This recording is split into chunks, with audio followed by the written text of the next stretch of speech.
శ్రీ జగద్గురు ఆదిశంకరాచార్య విరచిత శివానందలహరి 25వ శ్లోకము. స్తవైర్బ్రహ్మాదీనాం జయ జయ వచోభిర్నియమినాం గణానాం కేళీభిర్మద కలమహోక్షస్య కకుది స్థితం నీలగ్రీవం త్రినయనముమాశ్లిష్టవపుషం కదా త్వాం పశ్యేయం కరధృతమృగం ఖండపరశుం.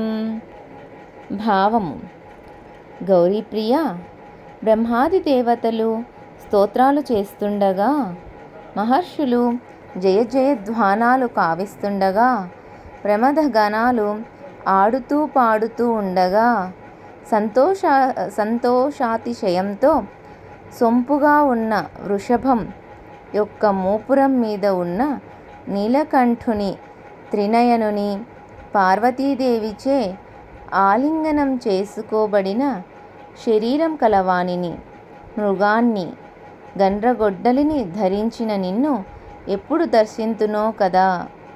ఓం నమః శివాయ.